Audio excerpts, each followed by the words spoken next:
إن الحمد لله نحمده ونستعينه ونستغفره ونعوذ بالله من شرور أنفسنا ومن سيئات أعمالنا من يهده الله فلا مضل له ومن يضلل فلا هادي له وأشهد أن لا إله إلا الله وحده لا شريك له وأشهد أن محمدا عبده ورسوله أما بعد فأعوذ بالله من الشيطان الرجيم بسم الله الرحمن الرحيم يا أيها الناس إنا خلقناكم من ذكر وأنثى وجعلناكم شعوبا وقبائل لتعارفوا إن أكرمكم عند الله أتقاكم. معزز حاضرین جمعہ اور محترم سامعین، ہر قسم کی حمد و ثنا، تعریف و توصیف، بزرگی و بڑائی اور عبادت و بندگی لائق اور مناسب ہے اللہ رب العالمین کے لیے، جو ہم سب کا خالق ہے، رازق ہے اور سارے جہان کا رب ہے. اور درود و سلام نازل ہو تمام نبیوں اور رسولوں پر، خاص طور پر آخری رسول جناب محمد صلی اللہ علیہ وسلم پر بے شمار درود و سلام نازل ہو. اللہم صلی علیہ وبارک وسلم.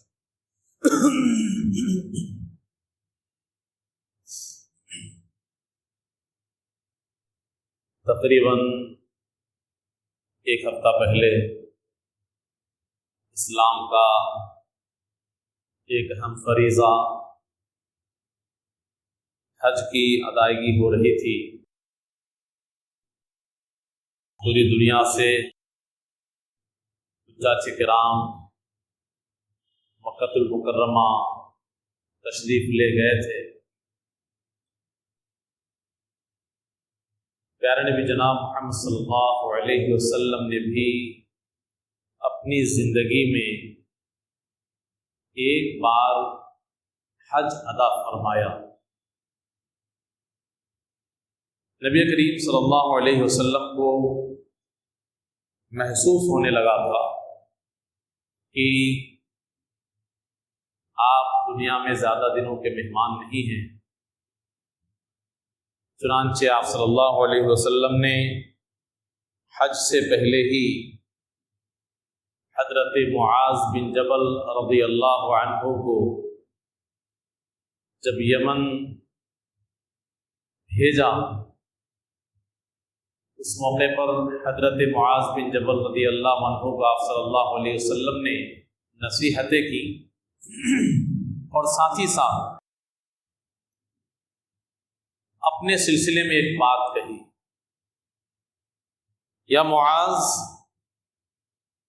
اے معاذ، انک عسى الا تلقانی بعد عامی ھذا، ہو سکتا ہے کہ اس سال کے بعد تم اب مجھ سے نہ مل سکو، میرے ساتھ تمہاری ملاقات نہ ہو، یہ ہو سکتا ہے. اب جب تم آؤ گے، مدینہ منورہ تشریف لے آؤ گے، تو ہو سکتا ہے کہ مجھ سے ملاقات نہ ہو. لعلک ان تمر بمسجدی وقبری، ہاں تم مسجد نبوی آؤ گے، میری قبر کے پاس سے گزرو گے. یعنی اشارہ اس بات کی طرف ہے کہ اب دنیا چھوڑنے کا وقت میرا آ رہا ہے، محسوس ہو رہا ہے کہ دنیا چھوڑ کے جانا ہے. نبی کریم صلی اللہ علیہ وسلم کو یہ محسوس کیوں ہونے لگا تھا؟ اس لیے کہ نبی کریم صلی اللہ علیہ وسلم دعوت و تبلیغ کے مشن پہ تھے، اور آپ صلی اللہ علیہ وسلم نے مختصر مدت میں دعوت و تبلیغ کے کام کو انجام تک پہنچا دیا تھا. اور قرآن کریم کے اندر اللہ رب العالمین کی جانب سے قرآن کی آیتیں نازل ہو چکی تھی. اذا جاء نصر اللہ والفتح ورأيت الناس يدخلون في دين الله افواجا فسبح بحمد ربك واستغفر انه كان توابا. یہ اللہ کی طرف سے ایک اشارہ مل چکا تھا کہ اب اللہ کی مدد اس طریقے سے مسلمانوں کے لیے آ رہی ہے کہ لوگ جوق در جوق، گروہ در گروہ، بڑی بڑی جماعت کی شکل میں اسلام میں داخل ہوگی.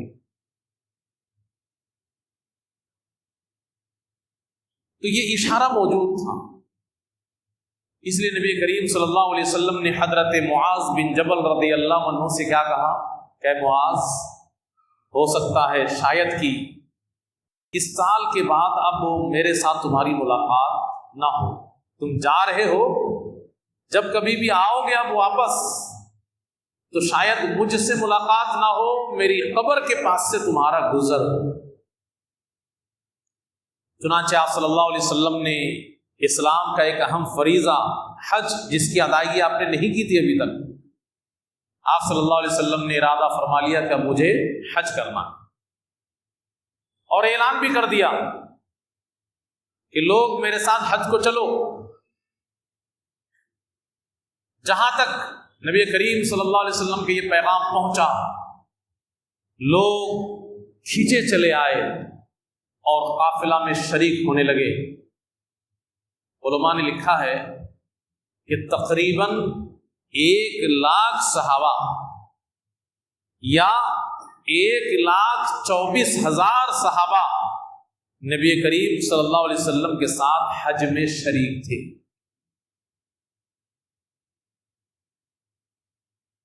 تو نبی کریم صلی اللہ علیہ وسلم نے ذوالقعدہ کے مہینے کے آخری دنوں میں مدینہ منورہ سے حج کے ارادے سے سفر کیا اور ذوالحلیفہ میں آپ نے جا کر کے احرام باندھا. 4 ذوالحجہ کو مکۃ المکرمہ نبی کریم صلی اللہ علیہ وسلم پہنچ گئے. آپ کے ساتھ صحابہ کا جمع غفیر ہے. 8 تاریخ کو مینا میں آپ قیام پذیر ہیں. 9 تاریخ کو صبح عرفات کے میدان کے لیے روانہ ہوتے ہیں اور مقام نمیرہ میں جا کر کے آپ اترتے ہیں اپنی سواری سے. اور سورج ڈھلنے کے بعد نبی کریم صلی اللہ علیہ وسلم ایک نہایت ہی جامع اور عظیم اور اہم خطبہ ارشاد فرماتے ہیں. اس خطبہ کو حجۃ الوداع کا خطبہ کے نام سے جانا جاتا ہے. بہت سارے خطبے اس موقع سے آپ صلی اللہ علیہ وسلم نے دیے اس حج کے موقع سے، لیکن اصل جو خطبہ ہے وہ عرفات کے میدان میں نمیرہ کے مقام پر آپ صلی اللہ علیہ وسلم نے لوگوں کو جو خطاب کیا تھا وہ خطبہ نہایت اہم. اب تو مسجد نمیرہ تعمیر ہو چکی ہے، اس کی جگہ میں اس نام ہی سے مسجد، اور وہیں سے آج بھی خطیب خطبہ دیتا ہے. تو نبی کریم صلی اللہ علیہ وسلم نے، اب آپ یہ پورا بیک گراؤنڈ اپنے دماغ میں محسوس کریں کہ نبی کریم صلی اللہ علیہ وسلم حضرت معاذ بن جبل کو پہلے ہی بتا چکے ہیں کہ شاید یہ آخری ملاقات ہو، قرآن کی آیتیں نازل ہو چکی ہیں. اب ایک نہایت اہم خطبہ، صحابہ کا ایک جمع غفیر ہے، بڑی تعداد میں صحابہ موجود ہیں، ان کو اہم باتیں بتا رہے ہیں. اتنا بڑا مجمع پھر ملے نہ ملے. نبی کریم صلی اللہ علیہ وسلم نے خطبہ کے شروع میں کہہ بھی دیا، ایھا الناس اسمعوا قولی، لوگوں میری بات سن لو اچھی طرح. کیوں؟ اس لیے کہ مجھے نہیں معلوم کہ شاید یہ دن آخری دن ہو جب اتنے سارے لوگوں سے میں خطاب کر رہا ہوں. لا ادری لعلی، شاید کہ میں آج کے بعد اتنے بڑے مجمع سے ملاقات نہ کروں، تم سب سے ملاقات آج کے دن نہ ہو سکے. لا القاکم بعد یوم ھذا، اس لیے جو باتیں کہنے جا رہا ہوں بڑی قیمتی باتیں ہیں، نہایت اہم اور مفید باتیں ہیں، تم لوگ میری بات کو سنو۔ تو نبی کریم صلی اللہ علیہ وسلم نے لوگوں کو کچھ اہم باتیں بیان فرمائی۔ ان اہم باتوں کو آج بھی ہمیں سننے کی ضرورت ہے۔ صحابہ کرام کے ہجوم نے سنا، اور پھر صحابہ کرام نے نسل در نسل ان باتوں کو ہم تک پہنچایا، لیکن ہمارے اور آپ کے پاس فرصت نہیں کہ ہم حدیث کی کتاب اٹھا کر کے نبی کریم صلی اللہ علیہ وسلم کی ان باتوں کو سال میں ایک باری صحیح، حج کے موقع سے ہی صحیح، کہ ایک مرتبہ اس اہم خطبے کو دھیان سے پڑھ لیں، اس کو سمجھ لیں اور جان لیں کہ نبی کریم صلی اللہ علیہ وسلم کو جب محسوس ہو چکا تھا کہ مجھے دنیا چھوڑ کے جانا ہے، تو صحابہ کرام کی بڑی تعداد کو آپ صلی اللہ علیہ وسلم نے نہایت قیمتی باتیں بتائی تھیں۔ وہ باتیں ہمارے لیے بھی قیمتی۔ تو آج میں نے سوچا کہ آپ کے سامنے ان باتوں کو رکھ دیا جائے، اس میں اہم اہم باتیں کیا ہیں۔ نبی کریم صلی اللہ علیہ وسلم نے سب سے پہلے تو یہ جو ہم نے آپ نے انسانوں کو بانٹ رکھا ہے، زمانہ جاہلیت میں بھی لوگوں نے بانٹ رکھا تھا، کالے گورے میں، کنبا قبیلہ اور خاندان میں، تمام آقا اور غلام میں بانٹ رکھا تھا لوگوں کو۔ تو اللہ کے نبی صلی اللہ علیہ وسلم نے تمام انسانوں کو کہا کہ تم سب ایک باپ کی اولاد ہو، ایک رب کی مخلوق ہو، برابر ہو۔ یا ایھا الناس الا ان ربکم واحد، لوگو تم سب کا رب پیدا کرنے والا، پالنے والا، زندگی دینے والا وہ ایک ہی ہے، تم سب کا رب ایک ہے۔ وَإِنَّ أَبَاكُمْ وَاحِدٌ، اور تم سب کا باپ بھی ایک ہی ہے، تم سب کے سب آدم علیہ السلام کی نسل سے، لہذا رب بھی ایک، باپ بھی ایک۔ اب کوئی فضیلت کسی کو حاصل نہیں ہے دنیا میں، کسی بھی حیثیت سے کوئی کسی پہ فوقیت نہیں رکھتا، سب انسان ہونے میں سب کے سب برابر ہیں۔ لا فضل لعربی علی عجمی، دھیان سے سنو، کسی عربی کو کسی اجمی پہ فضیلت حاصل نہیں۔ عرب کے لوگ کیا کہتے تھے کہ ہمیں بولنا آتا ہے، دنیا ساری کی ساری گونگی ہے، دنیا کو وہ نیچی نظر سے دیکھتے تھے، اپنے اوپر بڑا ان کو غرور اور گھمنڈ تھا۔ لا فضل لعربی علی عجمی، کسی اجمی پہ کسی عربی کو کوئی فضیلت، اس کو الٹا بھی، ولا لعجمی علی عربی، کسی عجمی کو کسی عربی پہ فضیلت حاصل نہیں، ولا احمر علی اسود، کسی گورے کو کسی کالے پہ کوئی فضیلت حاصل نہیں، ولا اسود علی احمر، کسی کالے کو کسی گورے پہ کوئی فضیلت حاصل نہیں۔ ہاں ایک ہی طریقہ ہے فضیلت اگر حاصل کرنا ہے، اللہ رب العالمین کے یہاں مقام اپنا اونچا کرنا ہے تو تقوی اختیار کرو، الا بالتقوی۔ اللہ کے یہاں فضیلت حاصل ہوگی، جس کے پاس تقوی زیادہ ہوگا اس کو اتنی زیادہ فضیلت حاصل ہوگی، اللہ کے یہاں اس کا مقام اتنا بلند ہوگا۔ اور اللہ رب العالمین نے اسی بات کو قرآن میں ارشاد فرمایا اور کہا، یا ایھا الناس انا خلقناکم من ذکر و انثی وجعلناکم شعوبا وقبائل لتعارفوا، اے انسانوں ہم نے تم سب کو ایک نر اور ایک مادہ سے پیدا کیا، آدم اور حوا سے، اور تمہیں کنبا قبیلہ اور خاندان میں بانٹ دیا صرف پہچان کے لیے، اور کوئی مقصد نہیں۔ ان اکرمکم عند اللہ اتقاکم، اللہ کے یہاں معزز وہ ہے تم میں سے جو زیادہ تقوی والا ہے۔ اب یہ بیماری ہم لوگوں میں بھی ہے کہ نہیں بھائی؟ آج بھی مسلمانوں کی بات کر رہے ہیں کہ فضیلت ہم لوگوں نے دے رکھی ہے کہ نہیں دے رکھی ہے، ہم کسی کو نیچا سمجھتے ہیں کہ نہیں سمجھتے ہیں، ہمارے اندر یہ بیماری آج بھی موجود ہے۔ ہم مختلف خاندانوں میں، نسلوں میں اور زبانوں میں اور علاقوں میں بٹے ہوئے ہیں، اور دل و دماغ میں وہ گندگی گھسی ہوئی ہے۔ اس کو نکال کر کے پھینکنے کی ضرورت ہے. اسی لیے بول رہا ہوں کہ سال میں ایک مرتبہ وقت نکال کر کے نبی کریم صلی اللہ علیہ وسلم کی اس جامع خطبے کو پڑھنا چاہیے اور سمجھنا چاہیے، تاکہ اپنے اندر کی گندگی نکال کر کے ہم باہر پھینک سکیں. تو سب برابر ہیں، یہ پیغام اللہ کے نبی صلی اللہ علیہ وسلم نے دیا. اس کے بعد خاص طور پر مسلمانوں کا خون اور مسلمانوں کی جان، مسلمانوں کا مال، یہ کتنی اہم چیز ہے اس کی نشاندہی آپ نے کر دی. آج ہم لوگ بھائی پہ ظلم کر رہا ہے، مسلمان کو ستا رہا ہے، پریشان کر رہا ہے. اس کے لیے نصیحت ہے، ضرورت پڑنے پہ خون بھی بہا دیتا ہے، مال غصب کر لیتا ہے، دبا لیتا ہے. جس کی لاٹھی اس کی بھینس، اسی فارمولے پہ ہم لوگ عمل کر رہے ہیں. نبی کریم صلی اللہ علیہ وسلم نے اس موقع سے کہا تھا فَإِنَّ دِمَاءَكُمْ، لوگوں یاد رکھو مسلمانوں، تمہارا خون، وَأَمْوَالَكُمْ، اور تمہارا مال، یہ سب کے سب تم ایک دوسرے کے لیے نہایت محترم ہیں. حرام علیکم، یہ سب محترم ہیں. ایک دوسرے کے اوپر تم نہ تو جان لینے کے سلسلے میں اور نہ تو مال لینے کے سلسلے میں ہاتھ اٹھا سکتے. کیوں؟ بہت غلط بات ہو جائے گی.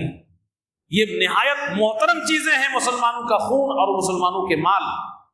کتنا محترم ہے، اندازہ نہیں لگا سکتے آپ. پیارے نبی جناب محمد صلی اللہ علیہ وسلم فرماتے ہیں کحرمت یومکم، اس دن کے محترم ہونے کی طرح. وہ دن کتنا محترم ہے معلوم ہے؟ جس دن آپ صلی اللہ علیہ وسلم یہ خطاب فرما رہے ہیں، کہتے ہیں اس دن کے محترم ہونے کی طرح. وہ دن کتنا محترم ہے؟ عرفہ کا دن، جس دن الیوم اکملت لکم دینکم واتممت علیکم نعمتی ورضیت لکم الاسلام دینہ آیت نازل ہوئی. اور یہودی نے حضرت عمر بن خطاب رضی اللہ عنہ سے کہا کہ اگر ہماری کتاب میں یہ آیت نازل ہوتی تو ہم اس دن کو عید کا دن بنا لیتے. حضرت عمر بن خطاب نے کیا کہا؟ ہمیں اچھی طرح معلوم ہے کہ یہ کس دن یہ آیت اتری ہے اور کہاں اتری ہے. ہم عرفہ میں تھے، اور عرفہ کا دن عید کا دن، عرفہ کا دن عید کا دن. اس دن کی دعا کو سب سے بہترین دعا کہا گیا ہے. خیر الدعاء دعاء یوم عرفہ. اس دن کا روزہ جو اس میدان میں نہ ہو، ان کے لیے اگلے اور پچھلے ایک سال کے گناہوں کی معافی کا ذریعہ اور سبب ہے. تو کہا کہ جتنا محترم یہ دن ہے عرفہ کا دن، اسی دن کی طرح مسلمانوں کا خون محترم ہے، مسلمانوں کا مال محترم ہے. اور آگے اور کہا فی بلدکم ھذا، اس شہر میں مکۃ المکرمہ میں کوئی اگر گناہ انجام دے گا تو وہ بڑا مجرم کہلائے گا. مکۃ المکرمہ اللہ رب العالمین نے اس شہر کو الگ سے فضیلت دے رکھی ہے، مدینہ منورہ کو الگ سے فضیلت دے رکھی ہے. تو جو جگہ جتنی فضیلت والی ہوتی ہے وہاں پہ جرم اتنا ہی بڑا مانا جاتا ہے. رمضان کے مہینے کی فضیلت ثابت ہے کہ جو شخص رمضان کے مہینے میں گناہ کرے گا دوسرے مہینوں کے مقابلے میں وہ زیادہ بڑا مجرم مانا جائے گا، اللہ کے یہاں وہ بڑا پاپی ہوگا. تو کہا کہ فی بلدکم ھذا، اس شہر میں، یعنی یہ شہر جس طریقے سے محترم ہے، وہ شہرکم ھذا، اور یہ جو مہینہ محترم ہے ذوالحجہ کا مہینہ، 9 تاریخ. بتائیے کتنا محترم ہے مسلمان کا خون اور مسلمان کا مال. اگر ہم دھیان سے سوچیں، کبھی ہمارا ہاتھ آگے ہی نہیں بڑھ سکتا کسی مسلمان بھائی کا مال لینے کے لیے اور اس کو غصب کرنے کے لیے یا اس کا خون بہانے کے لیے. کانپ جائیں گے، ہم رک جائیں گے کہ اتنا محترم اور عزت والی چیز اللہ کی نگاہ میں یہ مسلمان کا خون ہے، یہ مسلمان کا مال ہے، میں کیسے اس کو لے سکتا ہوں؟ یاد کرنے کی ضرورت ہے. تو یہ دوسرا پیغام تھا کہ مسلمان کا خون اور مال نہایت محترم ہے، اس کا خیال رکھنا. آگے کی بات، جاہلیت کے جتنے سارے معاملے ہیں کہا کہ سب کو دفن کر دیتا ہوں. الا کل شیء من امر الجاہلیت تحت قدمی موضوع. میرے پیر کے نیچے جاہلیت کے سارے معاملات کو میں نے دبا دیا ہے، ختم کر دیا ہے، دفن کر دیا ہے۔ چنانچہ آپ صلی اللہ علیہ وسلم نے 2 مثالیں پیش کی اور کہا کہ زمانے جاہلیت میں خون کا بدلہ خون، نسل در نسل لڑتی رہتی تھی، ایک دوسرے کا خون بہاتی رہتی تھی۔ تو یہ لڑائی صحیح نہیں ہے، جس نے خون بہایا اس کو قصاص میں اس کو مارا جائے، اور حکومت کے دائرے میں آزاد طریقے سے نہیں۔ اب یہ ہے کہ کسی نے مارا، اب اس کو مارنے کے بجائے اس کے خاندان کے 10 کو مار دیا۔ تو جاہلیت کے اس قتل کے سلسلے کو ختم کرتے ہوئے نبی کریم صلی اللہ علیہ وسلم نے کہا کہ یہ جو سسٹم ہے بغیر انصاف کے خون کا بدلہ لینا، یہ غلط ہے، یہ بھی جاہلیت کا معاملہ ہے، اس کو بھی میں اپنے پیر کے نیچے دفن کر دیتا ہوں اور شروعات اپنے خاندان سے کرتا ہوں۔ نبی کریم صلی اللہ علیہ وسلم نے کہا کہ وَإِنَّ أَوَّلَ دَمٍ أَزَعُ مِن دِمَائِنَا، پہلا خون جو میں پیر کے نیچے دفن کر رہا ہوں وہ ہمارے خاندان کا خون ہے۔ دم ابن ربیعہ، ابن ربیعہ کا خون، جو بنو حارث میں پل رہا تھا، ایک بچے کی شکل میں اس کا قتل ہو گیا تھا، بنو حذیل قبیلے نے قتل کیا، کہا کہ میں اس کو چھوڑ رہا ہوں، اس کے خون کا بدلہ مجھے نہیں لینا، یہیں سے دفن کر دیتا ہوں۔ اسی طریقے سے آپ صلی اللہ علیہ وسلم نے سود آج دھڑلے سے لوگ اس کا استعمال کر لے رہے ہیں، ڈرتے بھی نہیں ہیں، اس کو معمولی چیز سمجھ رہے ہیں۔ اس خطبے کے اندر جاہلیت کے جن معاملات کو گنایا گیا، خاص طور پہ ایک تو قتل، خون، اور دوسری چیز سود۔ پیارے نبی جناب محمد صلی اللہ علیہ وسلم فرماتے ہیں کہ میں اپنے خاندان کا سود بھی اپنے پیر کے نیچے دفن کر رہا ہوں۔ حضرت عباس بن عبد المطلب کا سود اب اس کا کوئی مطلب نہیں ہے، ختم۔ فَإِنَّهُ كُلُّهُ مَوْضُوعٌ، سب کے سب میرے پیر کے نیچے دفن ہو گیا۔ اب اس کے بعد نہ خون کے بدلے میں اب کارروائی ہوگی، نہ سود کے بدلے میں کچھ لینا دینا ہے، سب مٹ گیا۔ اب اسلام کے حساب سے جینا ہے آج۔ اسی طریقے سے ایک بڑی مصیبت میں ہم آپ گرفتار ہیں، وراثت کی تقسیم کا معاملہ بڑا ٹیڑھا ہے مسلم معاشرے میں، خاص طور پر لڑکیوں کو حق نہ دینا، یا دینا تو منمانے طریقے سے دینا، منمانے طریقے سے، گری پڑی جگہ اس کو دے دو، سلٹا دو، یا پیسہ ویسا دے کر کے ان کو کنارے لگا، یا جتنا حق بنتا تھا اتنا نہ دے، کچھ دے کے کام چلا لو۔ اب کچھ لوگ پورا ہضم کر لیتے ہیں۔ پیارے نبی جناب محمد صلی اللہ علیہ وسلم نے حجۃ الوداع کے موقع پر خطبے میں یہ بھی کہا، ان اللہ قد اعطى كل ذی حق حقہ، اللہ نے ہر حق والے کو حق دیا ہے، لہذا جس کا جو حق ہے اس کو پہنچاؤ، حقدار کو اس کا حق پہنچاؤ، جس کا جو حق بنتا ہے، جس کا جو حصہ بنتا ہے وہ دے دو۔ یہ اللہ رب العالمین کا فیصلہ ہے، آپ اس کو روک نہیں سکتے۔ اور کہا وَلَيْسَ لِوَصِيَّةٍ وَلِوَارِثٍ وَصِيَّةٌ، اور وارث کے لیے وصیت جائز نہیں۔ جو مال میں حقدار ہے مرنے والے کے، اس کے لیے وصیت نہیں کر سکتے۔ مثال کے طور پہ باپ اپنے کسی بیٹا کے لیے وصیت کرے، نہیں کر سکتا، کسی بیٹی کے لیے وصیت کرے، نہیں کر سکتا، وارث کے لیے وصیت نہیں کر سکتا۔ تو اس معاملے میں بھی ہم لوگوں کو غور و فکر کرنے کی ضرورت ہے کہ اہم باتوں میں سے ایک بات یہ بھی ہے کہ حق والے کو اس کا حق پہنچا دو۔ اسی طریقے سے نسب کی بھی اسلام نے حفاظت کی۔ وہی بات ہے کہ اسلام نے سارے انسانوں کو برابر کر دیا، لیکن زمانے جاہلیت میں نسب جس کا اچھا نہیں ہوتا تھا وہ بیچ سے ہی اپنے نسب کو پلٹا لیتا تھا، اپنے باپ کو چھوڑ کر کے کسی اور کو باپ بنا لیتا تھا اور اسی سے اپنا سلسلہ جوڑ لیتا تھا۔ یا اسی طریقے سے کوئی غلام اپنے آقا کو چھوڑ کر کے دوسرے کو اپنا آقا مان لیتا تھا۔ تو اسلام نے ان دونوں کا بھی خاتمہ کر دیا اور کہا کہ جب اسلام میں سارے انسان برابر ہیں تو پھر تم کو نسب چینج کرنے کی ضرورت کیا ہے، آقا بدلنے کی ضرورت کیا ہے؟ اس سے کوئی فرق نہیں پڑتا کہ کون کس کے گھر میں پیدا ہوا، کون کس کا غلام ہے، سارے انسان برابر ہیں۔ لہذا یاد رکھو، اگر میری اس نصیحت کے بعد بھی کوئی شخص یہ کام کرتا ہے کہ اپنے نسب کو چینج کرتا ہے تو سمجھ لو کہ اللہ کی لعنت، فرشتوں کی لعنت، سارے لوگوں کی اس کے اوپر لعنت۔ اس لیے اس سے بھی ہمیں آپ کو بچنے کی ضرورت ہے۔ اپنے آپ کو بڑا سمجھنا کسی معاملے میں کہیں سے بھی مناسب ہے۔ بہت سارے لوگ بچہ لیتے ہیں گودی میں، وہ نام وغیرہ سب اپنے ساتھ آدھار کارڈ میں ڈلوا لیتے ہیں اور بعد میں چل کر کے پریشان ہوتے ہیں۔ جائز نہیں ہے بھائی، اس کا جو باپ ہے وہی باپ ہے، اسلام نے منع کیا ہے، اس کو آپ چینج نہیں کر سکتے۔ ٹھیک ہے، آپ نے گود لیا ہے، رکھیے اپنے پاس۔ کئی نکاح اس طریقے سے پڑھانا پڑا جہاں پہ آدھار کارڈ میں اب اپنا ہی نام ڈال دیا ہے، اب نکاح نامہ میں اس کے باپ کا نام ڈالنا پڑا۔ جو اسلام کا اصول ہے وہی کرنا پڑے گا۔ تو آدھار کارڈ ہو یا کوئی بھی آئی ڈی ہو، ہر ایک میں اس کے اصلی باپ کا نام ہی پڑھنا چاہیے۔ اس میں بھی ہمارے اندر کمیاں ہیں، اس کو بھی سدھارنے کی ضرورت ہے۔ امانت، آج کا دور تو امانت کے خاتمے کا دور ہے۔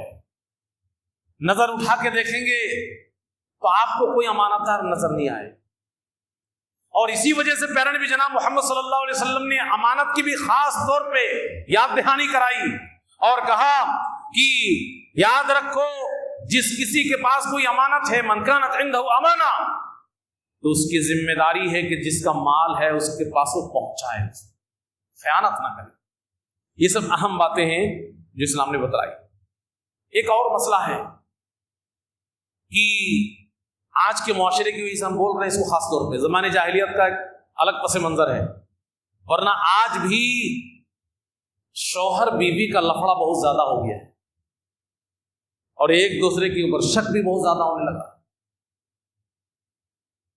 یہ جیسا کہ عام سا معاملہ بن گیا ہے کہ نارمل ہے، شوہر کو اپنی بیوی پہ بھروسہ نہیں ہے، بیوی کو اپنے شوہر پہ بھروسہ نہیں ہے، اور بہت سارے کیسز سامنے آتے ہیں کہ صرف بھروسہ نہیں، حقیقت میں دونوں کے غلط رابطے، اس کے شواہد موجود ہیں۔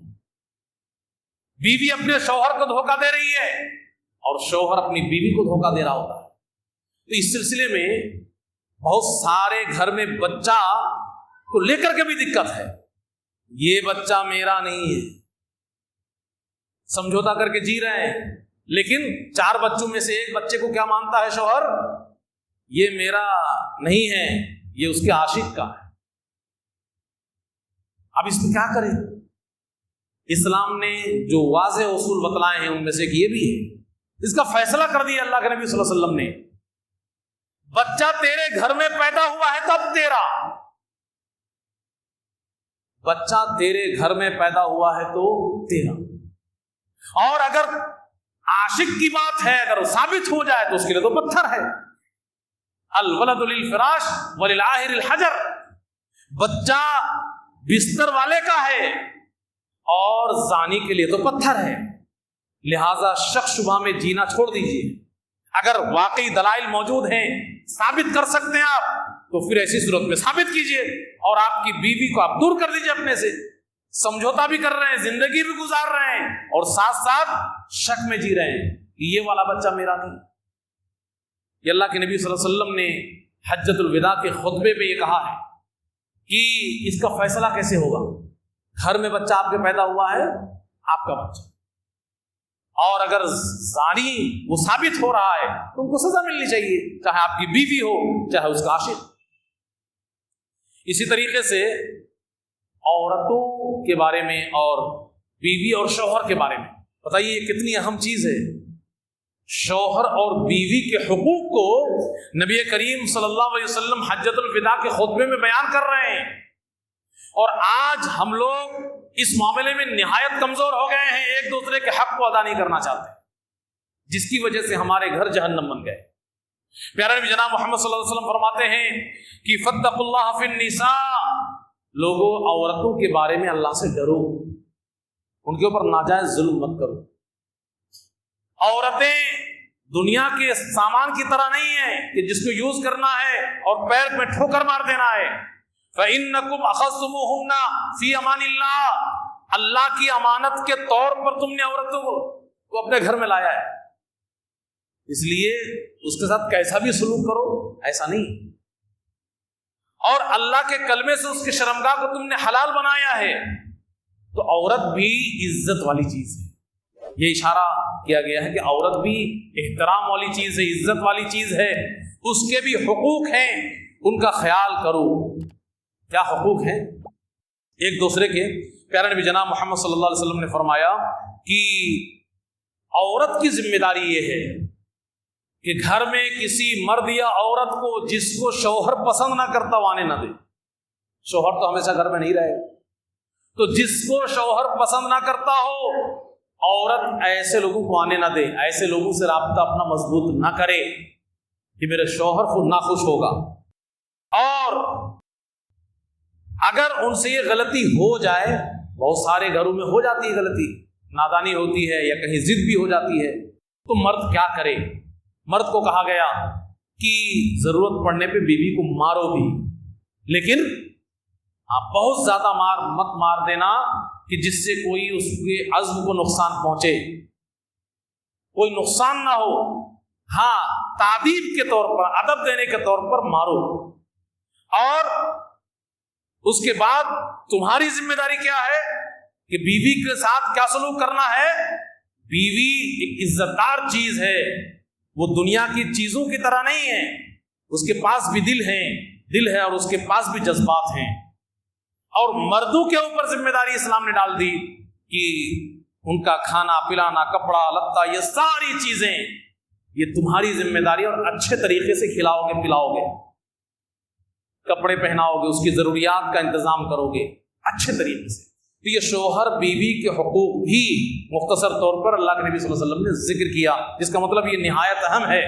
ہماری ذمہ داری ہے کہ ہم اپنی بیویوں کے حقوق کو جانیں اور اس کو ادا کریں, اور ہماری بیویوں کی بھی ذمہ داری ہے کہ شوہروں کے حق کو جانیں اور اس کو ادا کرنے کی کوشش کریں. اسی طریقے سے پیارے نبی جناب محمد صلی اللہ علیہ وسلم نے قیامت تک کے لوگوں کے لیے رہنمائی کرتے ہوئے کہا کہ میں تو ہو سکتا ہے کہ آج کے بعد اب تم سے ملاقات نہ ہو, تو میں اگر دنیا سے چلا گیا تو کیا کرو گے تم؟ گمراہی سے بچنے کے سلسلے میں فارمولہ دے کر کے گئے کہ تمہارے بیچ میں ایک ایسی چیز چھوڑ کر کے جا رہا ہوں, یعنی اللہ کی کتاب, اس کو مضبوطی سے پکڑ لو گے تو کبھی گمراہ نہیں ہوگے.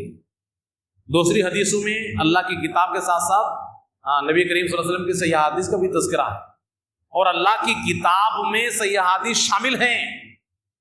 کچھ ہمارے نادان لوگ ایسے ہیں کہ جو صرف اللہ کی کتاب یعنی قرآن ہی کو پکڑے بیٹھے رہتے ہیں, اور وہ اپنے من سے قرآن کو جو من میں آتا ہے سمجھ لیتے ہیں اور سمجھا دیتے ہیں. تو قرآن اللہ کی کتاب اپنے معنی, مفہوم اور تشریحات کے ساتھ محفوظ ہیں, اور تشریحات یہ نبی کریم صلی اللہ علیہ وسلم کی صحیح احادیث میں موجود. تو اللہ کی کتاب کا مطلب قرآن اور صحیح احادیث, اس کو مضبوطی کے ساتھ پکڑے رہو گے تو گمراہ نہیں ہوگے.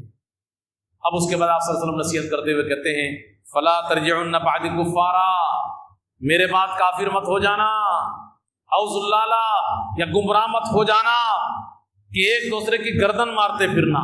لیکن آج مسلمان مسلکوں میں بٹا ہوا ایک دوسرے کو کافر کہہ رہا ہے اور ایک دوسرے کے خون کے بہانے کو باعث ثواب سمجھ رہا ہے.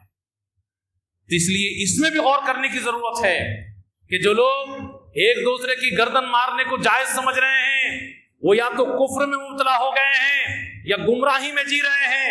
پیارے نبی جناب محمد صلی اللہ علیہ وسلم نے منع کیا ہے کہ مسلمان ایک دوسرے کو کافر, ایک دوسرے کی گردن ماریں, اس سے بچنا چاہیے, یہ ثواب کا کام نہیں. اور آخری بات, نہایت قیمتی بات, نبی کریم صلی اللہ علیہ وسلم نے آخر میں کیا کہا کہ جو لوگ یہاں حاضر ہیں وہ غیب کے لوگوں کو پہنچاتے ہیں, جو یہاں غیر حاضر ہیں ان تک پہنچا دیں میری یہ باتیں. یعنی ایک ذمہ داری اب دے کر کے گیا, اور قیامت تک کے لوگوں کے لیے ذمہ داری کہ دین کی باتیں دوسروں کو پہنچاتے رہنا. دعوت دین کا سلسلہ نبی کریم صلی اللہ علیہ وسلم کے ساتھ بند نہیں ہوا, وہ قیامت تک اس کا سلسلہ جاری رہے گا. اور ہمارے اور آپ کے سب کے کندھے کے اوپر یہ ذمہ داری اللہ کے نبی صلی اللہ علیہ وسلم نے ڈال دی ہے. اس ذمہ داری کا احساس ہم لوگوں کو نہیں, نبی کریم صلی اللہ علیہ وسلم کے اوپر بھی اللہ نے ذمہ داری ڈالی تھی، اور ان کو کتنا احساس ہے۔ آگے دیکھیے اسی خطبہ میں آخر میں جناب محمد صلی اللہ علیہ وسلم کیا فرماتے ہیں کہ فَأَنْتُمْ مَسْئُولُونَ عَنِّي یا تُسْأَلُونَ عَنِّي، تم سب سے میرے بارے میں پوچھا جائے گا، اللہ پوچھے گا امت کے لوگوں سے کہ محمد صلی اللہ علیہ وسلم نے دعوت و تبلیغ کا کام پورا کیا تھا کہ نہیں کیا تھا۔ امان تم قائلون، 1 لاکھ سے زیادہ صحابہ موجود ہیں، آپ پوچھ رہے ہیں کہ تم لوگوں کو کیا لگتا ہے میں نے پہنچا دیا کہ نہیں پہنچا دیا، پہنچا دیا کہ نہیں پہنچا؟ لوگوں سے پوچھ رہے ہیں۔ صحابہ کرام سب ایک زبان ہو کر کے گواہی دیتے ہیں اور کہتے ہیں نشہد انک قد بلغت، ہم گواہی دیتے ہیں اس بات کی کہ آپ نے پوری طرح پہنچا دیا، پوری طرح آپ نے پہنچا دیا، وَأَدَّيْتَ، پوری طرح ادا کر دیا، وَنَصَحْتَ، پوری طرح نصیحت کر دی، خیر خواہی کر دی، کچھ بھی کمی نہیں ہے۔ اب جب 1 لاکھ سے زیادہ صحابہ نے یہ گواہی دے دی ہے، یہ خود اشارہ ہے اس بات کی طرف کہ اللہ کے نبی صلی اللہ علیہ وسلم کا مشن پورا ہو چکا ہے۔ یہی مشن تھا آپ کا کہ اللہ کے پیغام کو پہنچانے کے لیے آپ آئے تھے، اسی لیے اللہ کے نبی صلی اللہ علیہ وسلم نے محسوس کر لیا تھا کہ اب مجھے دنیا میں رہنے کا کوئی مطلب ہے ہی نہیں۔ اب اس کے بعد اللہ کے نبی صلی اللہ علیہ وسلم اللہ کو گواہ بناتے ہیں، آسمان کی طرف انگلی اٹھاتے ہیں، شہادت کی انگلی، اور لوگوں کی طرف گراتے ہیں اور کہتے ہیں اللہم اشہد، اللہم اشہد، اللہم اشہد، اے اللہ ان لوگوں نے سب نے گواہی دی ہے، تو اس پہ گواہ ہے کہ میں نے پہنچا دیا۔ فکر مندی تھی، جی جان لگا دیا، دن کو دن نہیں سمجھا، رات کو رات نہیں سمجھا، آرام کو آرام نہیں سمجھا، اس کے بعد بھی فکر ہے کہ پہنچایا کہ نہیں پہنچایا۔ ہم سب کے اوپر بھی ذمہ داری پڑی ہوئی ہے، کبھی بھی احساس ہوتا ہے کہ مر کے جانا ہے، کچھ پہنچایا کہ نہیں پہنچایا۔ دعوت و تبلیغ کا سلسلہ جاری ہے، ہم سب کی ذمہ داری ہے، ہم سب کچھ کر بھی رہے ہیں کہ نہیں کر رہے۔ یہ اللہ کے نبی صلی اللہ علیہ وسلم کو احساس ہے، اور آپ صحابہ کرام سے اس کی گواہی لے رہے ہیں کہ میں نے کام کیا، صحیح کیا کہ کمی ہے، کچھ بتاؤ تم لوگ۔ فکر ہے ان کو، ایک ہم لوگ کو بھی فکر کرنے کی ضرورت ہے۔ نہایت قیمتی باتیں آپ نے سنا ہے، اب اس پہ عمل کرنے کی ضرورت ہے۔ اللہ رب العالمین سے دعا کریں کہ اللہ رب العالمین نبی کریم صلی اللہ علیہ وسلم کی ان تمام باتوں پر جو ہم نے آپ کے حجۃ الوداع کے خطبے سے سنا ہے، ہم سب کو عمل کرنے کی توفیق عطا فرمائے۔